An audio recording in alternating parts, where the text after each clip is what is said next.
네, 여러분 반갑습니다. 잘 지내셨죠? 저는 지난 본문에서 여러분들에게 우리나라 5대 국경일에 대해서 말씀을 드렸는데 5대 국경일은 3.1절, 제헌절, 광복절, 개천절, 한글날 이렇게 5개가 있다고 말씀드렸고 이 5대 국경일은 우리나라의 정체성 그리고 우리 국민의 정체성에 대해서 잘 나타내고 있다라는 것을 설명을 드렸어요.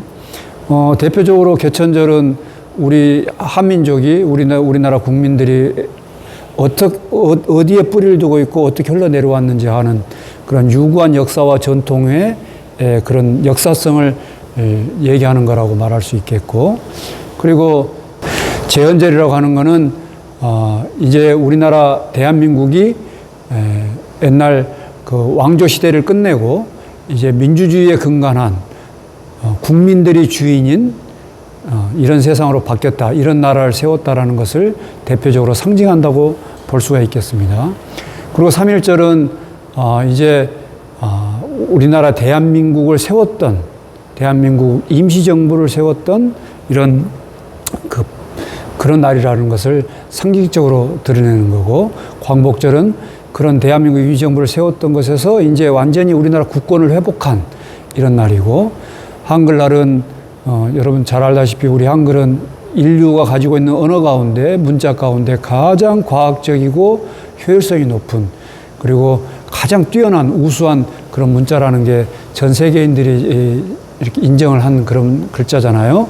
그래서 이런 아주 뛰어난 문자를 가진 우리 민족이라고 하는 것을 상징적으로 드러내 주는 거다라고 보시면 되겠습니다. 그래서 우리 불교의 5대 명절이 있는 것처럼 불교의 5대 명절은 부처님 탄생일, 출가일, 깨달으신 날, 열반일, 우람분절, 이렇게 5대 명절이잖아요. 그런 것처럼 우리나라에도 이 대한민국이라는 나라에 또 대한민국에 살고 있는 국민들의 국가가 어떻게 형성되어 있고 또 어디를 지향하고 있고 어떤 뿌리를 두고 있는지를 드러내놓은 이런 5대 국경일이 있다, 이렇게 보시면 되겠습니다.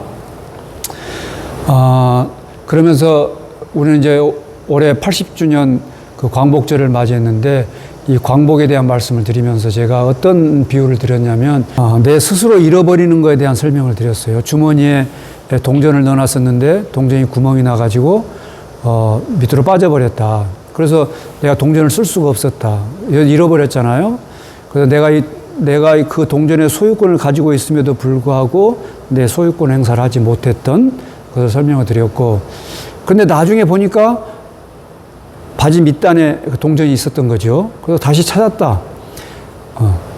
잃어버렸던 것을 다시 찾은 것에 대한 설명을 드렸고, 그리고 또 하나 비유를 드렸던 게 휴대폰을 어디다 두었는지 모르고 잊어버렸는데 나중에 보니까 냉장고 안에 넣어놨더라. 그 냉장고에 넣어놨는데 냉장고에 안에 있을 때는 내가 휴대폰을 쓰고 싶어도 쓸 수가 없었잖아요. 근데 다시 냉장고 문을 열고 그 휴대폰이 있는 걸 확인하고는 다시 가져서 내가 쓸 수 있잖아요. 이런 것처럼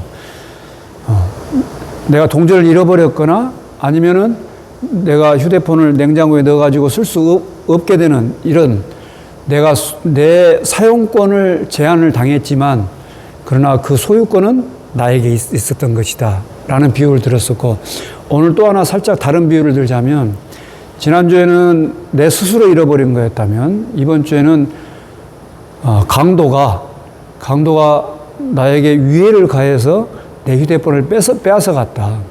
그럼 어때요, 여러분? 비록 내가 좀 힘이 없어서 그 강도가 칼로 위협을 해가지고 나한테 억지로 뺏어갔다면, 뺏어가서 내가 사용할 수가 없어요. 그러면 어때요? 그 사용할 수가 없다고 해서 그 소유권이 내 게 아닌가요? 아까 주머니에서 동전이 사라졌다고 해서 그 소유권이 제 게 아닌가요? 아니잖아요. 휴대폰을 냉장고에 넣어놨다고 해서 그 소유권이 내 게 아니었던 게 아니잖아요. 마찬가지로 강도가 내 휴대폰을 가져갔다고 해서 내가 사용을 제한당했지만 그 소유권은 여전히 나에게 있는 거잖아요. 내 거잖아요. 이런 것처럼 강도가 아무리 뺏어가도 그 소유권은 내 거였다. 마찬가지로 일본이 우리나라를 억지로 침탈해가지고 강제로 강압적으로 억압에 의해서 우리의 주권을 빼앗아 갔지만 우리나라는 내 거였다. 그래서 나는 나라를 빼앗긴 적이 없다. 내 권리를 행사할 수 있는 권한은 빼앗겼지만 내 나라를 빼앗긴 적은 없다. 그것을 회복한 게, 우리의 국권을 회복한 게 바로 광복절이었다. 이렇게 보시면 된다. 어떻습니까, 여러분? 우리는 3.1운동으로 해서 대한민국을 만들었고, 그래서 민국이라고 하는 것은 이제 조선 왕조의 그런 왕권 시대를 끝내고 국민이 주인인 민국을 만들었다. 이런 말입니다. 그리고 헌법을 제정했고, 그래서 지금까지 쭉 80년을 이어온 거죠. 이런 얘기를 말씀을 드렸어요. 자, 광복, 빛을 다시 회복했다라는 말씀을 드렸는데, 우리 사피엔스들은 빛을 굉장히 선망하고 중요하게 생각합니다. 여러분, 옛날에 우리 인류가 처음 탄생했을 때를 한번 생각해 보세요.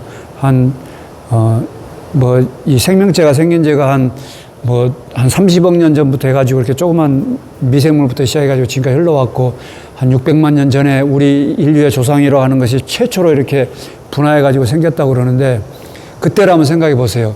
어둠이 있을 때 얼마나 두렵고 불안하고 공포에 질려 있겠습니까? 그러다가 이제 햇빛이 딱 비치면은 그런 주변의 동물들의 위협으로부터, 그런 위해로부터 좀 노연할 수 있을 거잖아요. 또 밤에 그 추위로부터도 좀 벗어났을 거고요. 이렇듯 태양이 떠오르는 말미암아서, 햇빛이 나옴으로 말미암아서 이제 그런 추위의 공포로부터, 또 다른 동물들로부터 위해를 받는 것으로부터 좀 이렇게 편안해질 수 있었잖아요. 그런 게 우리 DNA에 남아서 지금도 우리 인류는 별을, 스타를 아주 선망하고 귀하게 여기고 또 그것을 얻고자 합니다. 그게 대표적인 게 국기들을 보면 알 수 있어요. 우리 가까운 나라 일본 같은 경우에는 어떻습니까? 일장기에 태양이 들어있잖아요. 일장이잖아요. 큰 태양이 들어있잖아요. 중국 같은 경우에는 오성홍기 그러잖아요. 5가지 별이 있잖아요. 또 중국의 밑에 있는 나라는 베트남인데, 그 베트남은 금성홍기라고 그래요. 금빛 별이 있는 거죠. 큰 별이 하나 있잖아요. 또 우리하고 동맹인 미국 같은 경우에는 성조기에 별이 52개인가 53개가 있잖아요. 그러면 별들이 있잖아요. 이스라엘은 다윗의 별이라고 해서 그런 별들을 또 그 나라 그 민족만의 또 별을 또 상징해 놓고, 이렇듯 인류 대부분은 빛을, 태양을, 별을, 여기서 별이라고 하는 것은 여러분 항성하고 행성은 달라요. 별은 스스로 빛을 내는 것을 별 그럽니다. 항성 그래요. 근데 행성은 스스로 빛을 낼 수가 없어요. 그 항성의 빛을 받아서 햇빛 열 에너지를 얻는 것을 행성 그럽니다. 대표적인 우리 지구, 화성, 이런 우리 이 태양계에 있는 이런 별들은 전부 다 행성인 것이죠. 이렇듯 어쨌든 우리 인류는 그런 태양을 굉장히 바라고, 또 태양으로부터 뭔가 이렇게 힘을 얻고자 하고, 또 태양을 선망하고, 이런 것들이 굉장히 강했다. 이렇게 보시면 됩니다. 우리 불교 부처님 명호 가운데에서도 대일열애가 있어요. 큰 대자, 날일자. 큰 태양 부처님, 이런 이름이 있는 거예요. 이런 것처럼 부처님 명호도 있고, 또 일광보살, 월광보살, 이런 것처럼 태양빛 보살님, 달빛 보살님, 이런 이름도 있는 것처럼 우리 인류는 옛날부터 이런 빛을, 태양을, 스타를 항상 염원했었다. 이렇게 보시면 됩니다. 우리 지명 가운데서도 우리 안양 이 옆에 있는 동네가 광명이란 동네잖아요. 이렇게 빛이 있고, 또 전라도 광주에 가면 광주가 그 빛광자를 쓰잖아요. 이렇듯 빛은 굉장히 우리 인류에게 그 바램을 나타내는, 또 희망을 나타내는 이런 거였다라고 보시면 되겠습니다. 저는 근데 오늘 이 빛을 우리 불교적인 빛을 한번 얘기를 해볼까 싶어요. 자비광명, 지혜광명, 이건 우리 불교를 얘기할 때 굉장히 중요하게 얘기하는 거잖아요. 왜 광명이 있어야 되느냐? 부처님은 광명이에요. 아까 대일열에 이렇게 말씀드렸던 것처럼 부처님은 빛이시기 때문에 그래요. 부처님은 빛으로 나타나신 분이에요. 근데 중생들은 무명중생이라 밝음이 없는, 빛이 없는 중생이에요. 빛이 없기 때문에, 밝음이 없기 때문에 중생이라고 그럽니다. 왜 밝음이 없고 빛이 없느냐? 아주 두꺼운 신구의 삼업의 업장, 업의 그 장애로부터 그 업의 가죽을 덮어 쓰고 있다.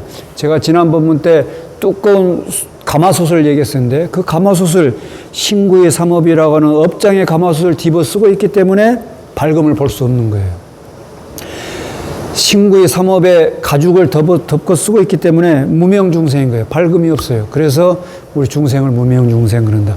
이 신구의 삼업의 그 업장을 걷어내고 신구의 삼업의 그 업장의 가죽, 거푸집을 걷어내버리고 그 가마솥을 걷어내버리고 그 광명의 세상, 빛의 세상으로 갈 수 있어야 된다. 그거를 부처님께서는 한결같이 말씀하시면서 너희 가운데에 빛이 있다는 것을 말씀해 주셨죠. 그게 뭐냐? 옛날 어른들은 그것을 회광반조 그랬어요. 저 도래자, 빛광자, 돌이킬반자, 빛줄조자. 저 광조, 빛광자하고 조자도 빛줄조자예요. 돌이켜서 빛을 비춰본다, 비춰낸다 이런 뜻이죠. 근데 여기서 돌이킨다라고 할 때 이 돌이키는 게 유턴한다 이런 게 아니에요.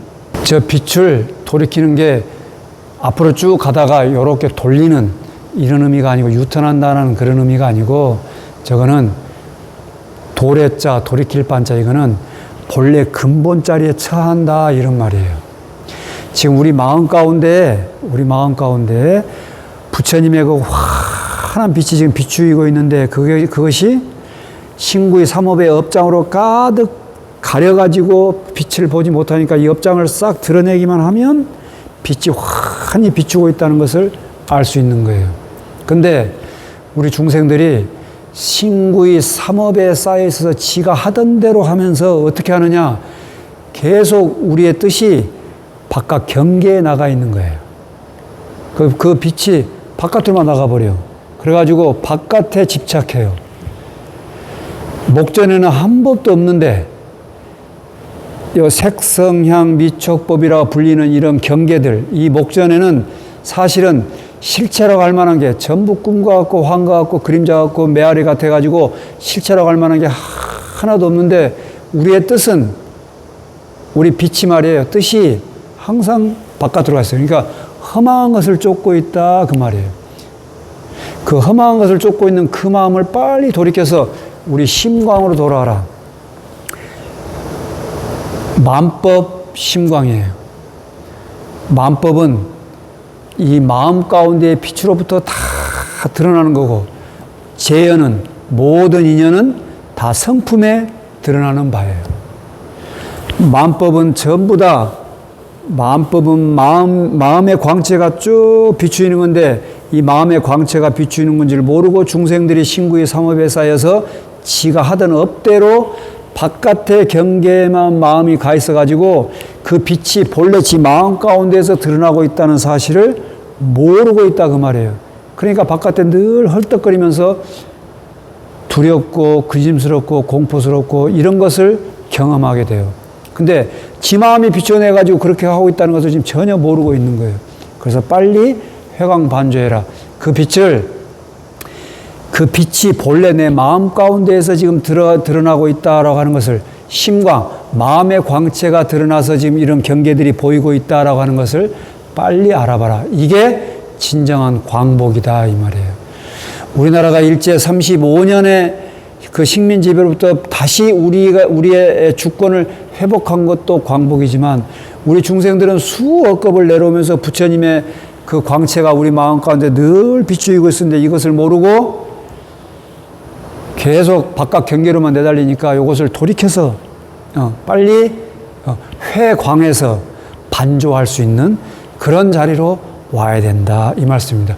이렇게 했을 때 비로소 내 스스로가 우리들이 부처님으로 광복하는 거예요. 여러분 제발 빨리, 나라도 광복했으니 이제 우리 개인도 부처님으로 빨리 광복하시기를 바라겠습니다. 여러분의 일상이 늘 평안하고 안온하기를 축원드립니다.